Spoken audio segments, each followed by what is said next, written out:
मित्रों, हाजिर हूं आज फिर एक नई कहानी दर्द लंगोट लेकर। यह कहानी मैंने नवंबर 2014 में लिखी थी। प्रस्तुत है कहानी दर्द लंगोट। आज मौसम खुशगवार था। तड़के फिर अच्छी बारिश हुई एवं अभी भी रिमझिम चल रही थी।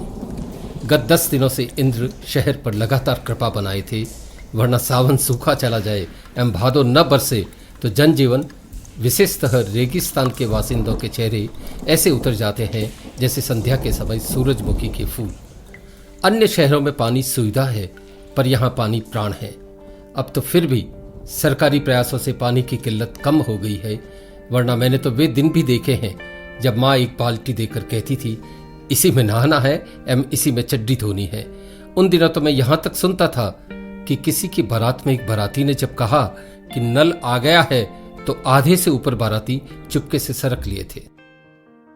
घर के बाहर बरामदे में आराम कुर्सी पर झूलते हुए मैं ऐसे ही अगड़म बगड़म सोच रहा था एवं घर के मुख्य दरवाजे के आगे होकर जाती सड़क पर पड़ने वाली फुहारों का आनंद भी ले रहा था। बरामदा के पास वाले बगीचे की घास एवं दीवार पर रखे पौधे ठंडी हवा का स्पर्श पाकर झूमने लगे थे। मेरे सामने से अभी भी सड़क पर एक कुत्ता एवं गाय होकर निकली थी एवं मुझे जाने क्यों लगा कि वे भी मुस्कुरा रहे हैं, हालांकि मैंने जानवरों को मुस्कुराते हुए अब तक नहीं देखा था। मेरे घर के सामने बने म्युनिसिपैलिटी के गोल गार्डन, जहां कॉलोनी के लोग अक्सर सुबह घूमने आते थे, आज अकेला पड़ा मस्ता रहा था। मैदान के बीच इन दिनों उगाई जंगली घास ऐसे झूम रही थी जैसे वर्ष में एक बार बोनस मिलने पर मजदूर झूमने लगते हैं। बारिश के चलते सुबह सुबह गार्डन में कौन आए, शायद इसी डर से यह भी खाली पड़ा था। इसी में दाएं किनारे खड़े नीम के 2 पेड़ों पर तोते कबूतर इधर से उधर फुदक रहे थे। पेड़ों की ऊंची टहनियों पर कतार में बैठी चिड़िया, जिसे हम स्थानीय भाषा में सुगनी कहते हैं, ऐसे चहचहा रही थी मानो वे सभी एक साथ राग मल्हार गा रही हों। मेरे दिमाग में प्रश्न कौन था, इनमें कौन चिड़ा है एवं कौन चिड़िया। तभी ठंडी हवा का एक तेज झोंका आया एवं उसकी सौदी गंध के साथ मेरा यह विचार भी उड़ गया। मुझे लगा काश मैं भी इन्हीं में एक चिड़ा होता। कभी इस चिड़ी के पास जाकर बैठता, कभी दूसरी के पास, कभी दाई टांग पर फुदकता, कभी बाई पर। जब चाहे डैने फैलाकर नाचने लगता। पक्षियों का जीवन भी क्या मस्त जीवन है। घर गृहस्थी की तो चिंता ही नहीं, बस एक टहनी पर गुजारा कर लो। मेहमान भी आए तो वहीं ठहर जाए। न मकान एवं न ही मरम्मत कर रगड़ा, न बिजली पानी के बिल भरने की दरकार। एक पल के लिए मुझे लगा मैं टहनी पर पहुंचकर फुदकने लगा हूं। कल बिजली का बिल जमा करवा दिया क्या? आज आखिरी तारीख है। टीना की आवाज सुनकर मेरा स्वप्न यूं बिखर गया जैसे बचपन में कभी मां की रसोई में राई के दाने बिखर जाते थे। मैंने बिल जमा नहीं कराया था। कल बैंक में बहुत काम था। चपरासी भी छुट्टी पर था, पर टीना को ना कहने का अर्थ था सुबह सुबह महाभारत। अतः चेहरे के समस्त भाव जब्त करते हुए बोला, वह तो कल ही करवा दिया था, यहां पॉल है क्या? आशंका भरी आंखों से उसने मेरी ओर देखा। मुझे लगा मेरी बेवफा आंखें जुबान का भेद न खोल दे, अतः बिगड़ते हुए से बोला, तुम चिंता बहुत करती हो। तुम्हारे जैसे आसमान एवं दीवारों को घूरने वाले खसम हो तो चिंता करनी पड़ती है। बिजली कट गई तो सबसे अधिक उधम तुम ही मचाओगे। तभी भीतर से बेटा ईशान, जिसे हम प्यार से ईशु कहते हैं, एक पुस्तक हाथ में लिए आया एवं मम्मी की साड़ी खींचकर बोला, मम्मी, य से यति लिख दिया, अब र से क्या होता है? लिखाओ ना मम्मी।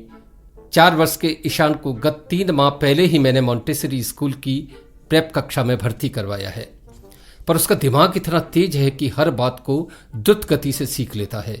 इतने कम समय में क से य तक आ गया। ए से जेड तो प्रथम 2 माह में ही सीख लिए। र से रेल लिखो बेटा, वह झुंझलाकर बोली। मम्मी, यह भी लिख लिया, अब आगे? वह मां की ओर देखने लगा। तभी टीना के चेहरे के भाव बदलने लगे। भीतर रसोई में उसे कुछ काम याद हो आया। उसने पुस्तक मुझे पकड़ाई एवं कहा, ये झूलते ही रहोगे कि बच्चों को कुछ पढ़ाओगे भी? इतना कहकर वह भीतर चली गई। आप बताओ पापा, ल से क्या होता है? उसकी आंखें शरारत से लबालब थी। उसे पता था पढ़ाना मेरे बस की बात नहीं है। ल से क्षण भर के लिए मुझे लगा मानो मेरी स्मृति की ट्यूब बंद हो गई है। लेकिन इज्जत की गोटियां न पिटे अतः चौक उठाते हुए बोला, ल से लड्डू, ल से लट्टू। लड्डू तो उसने पहले अनेक बार खाए थे, पर लट्टू शब्द उसके लिए नया था। यह लट्टू क्या होता है पापा?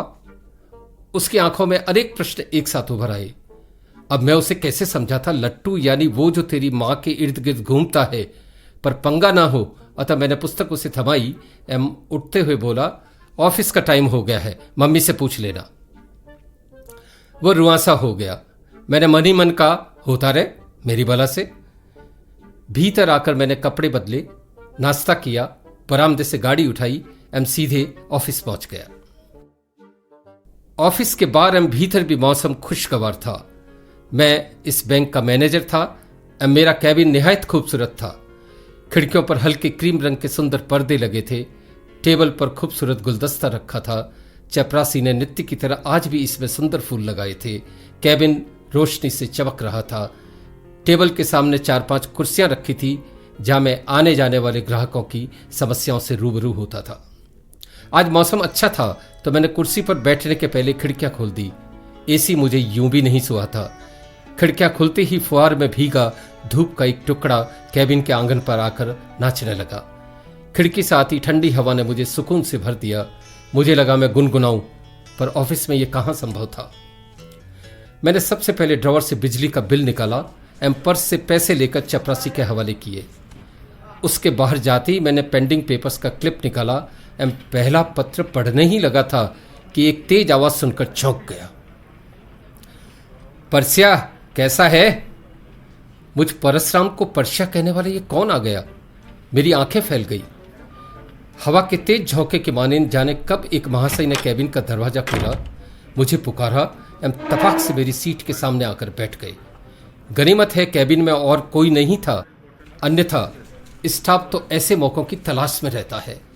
प्रबंधकों की फजीती उन्हें अनिर्वचनीय सुख देती है। मैंने सामने देखा, आधी बाहों का गहरे नीले रंग का शर्ट जिसमें 2-3 तरह के बटन लगे थे, नीचे काली पैंट जो शर्ट से मैच न होने एवं उस पर बेल्ट न होने के कारण अजीब सेंस पैदा कर रही थी।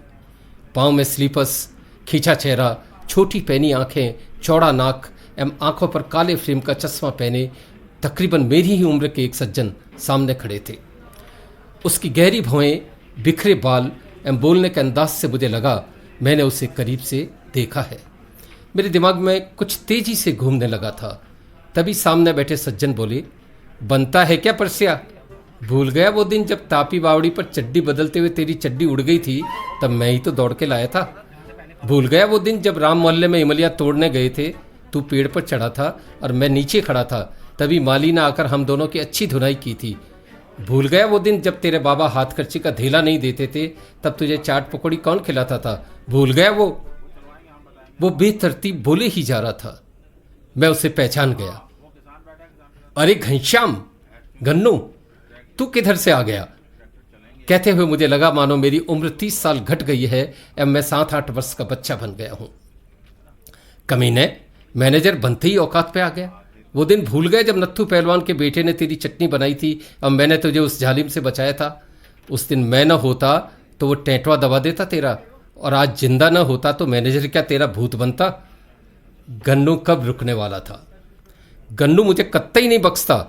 तभी सौभाग्य से उप प्रबंधक त्रिवेदी जी कुछ पेपर्स लिए अंदर आए।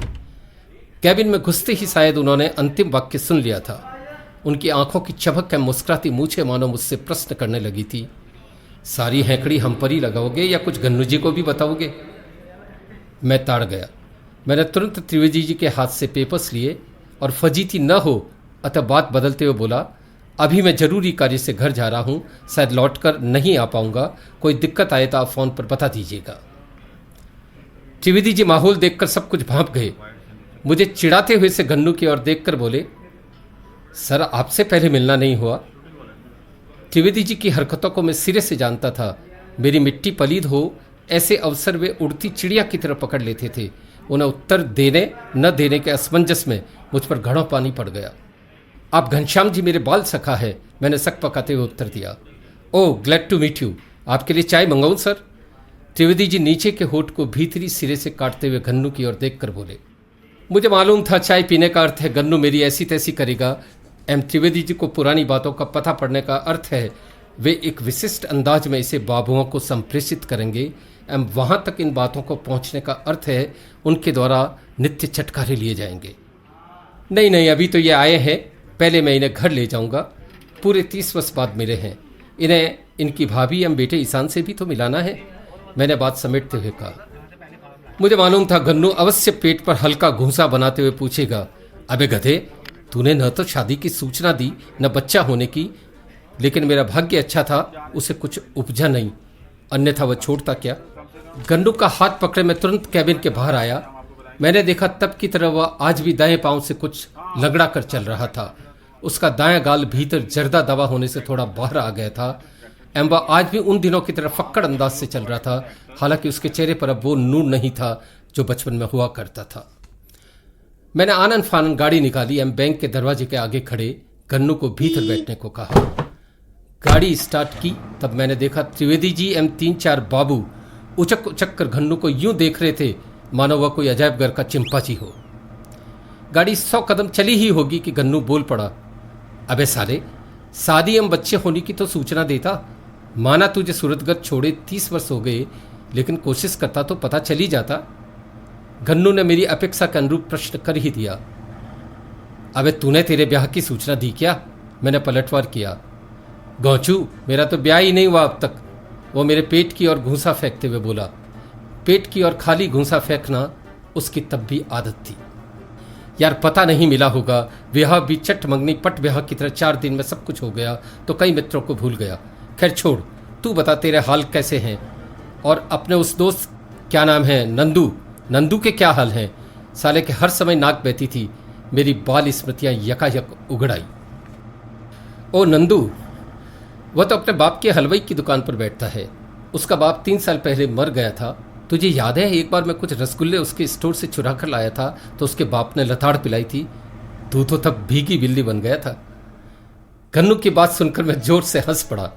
पूरे रास्ते बचपन मेरे विचार व्योम पर पक्षी की तरह मंडराता रहा। मेरी स्मृतियों की टेप रिवाइंड हो गई।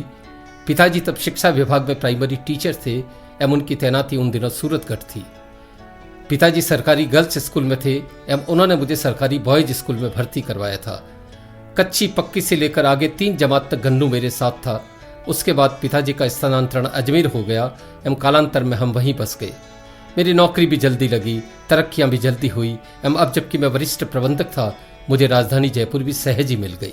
वैसे तो एक अंतराल विशेषत व्यस्त दिनों में व्यक्ति अपने अतीत को कहाँ याद रख पाता है, पर गन्नू से मिलते ही किताब के फड़फड़ाते पन्नों की तरह मेरी स्मृतियां आंखों के आगे होकर गुजरने लगी। गन्नू पढ़ने में कमजोर था एवं मैं अग्र पंक्ति के विद्यार्थियों में, फिर भी उसमें जाने क्या आकर्षण था कि मैं उसकी ओर खिंचा रहता। उसमें वह नहीं था जो मुझ में था, मुझ में वह नहीं था जो उसमें। एवं संभवतः ये विरोधाभासी गुण ही हमारे आकर्षण के मुख्य बिंदु थे। हम एक दूसरे के पूरक थे। वैसे गन्नू भी कोई संपन्न घर से नहीं था, या यूं कहूं साधारण घर से ही था, पर उसके पिता जैसा कि वह कहता था अच्छी हाथ खर्ची देते थे। हालांकि मुझे हमेशा अंदेशा रहता कि ये उड़ा कर लाया होगा। इस रकम से हमेशा चोर चोर मौसेरे भाई की तरह कभी आइसक्रीम, कभी गोलगप्पे, कभी क्या स्वादिष्ट चीजें खरीद कर हम अपनी जीभ के चटोरेपन को शांत करते थे। अधिकतर पैसे वही देता क्योंकि पैसे होते भी उसी के पास थे। मेरे पिताजी तो गृहस्थी की गणित से ही ऊंचे नहीं आते, ऐसे में हाथ खर्ची क्या देते। गन्नू का इसीलिए मुझ पर रौब था। जिसकी खाते हैं उसकी ताबेदारी करनी ही पड़ती है। आशंका होते हुए भी मैंने गन्नू से कभी नहीं पूछा कि तू ये पैसे लाता कहां से है। उसे सत्य एवं ईमानदारी के पाठ को पढ़ाने का अर्थ था अपनी ही जुबान पर कोड़े बरसाना, जो मुझ जैसे चटोरे को कत्तई गवारा न था। मेरी कोमल स्वाद लोलुप जबान इस सजा के लिए फिलहाल तैयार नहीं थी। यकायक मैं चौंका। गन्नू कुछ कह रहा था। क्या कहा? मैंने अनसुने भाव से गन्नू की ओर देखा।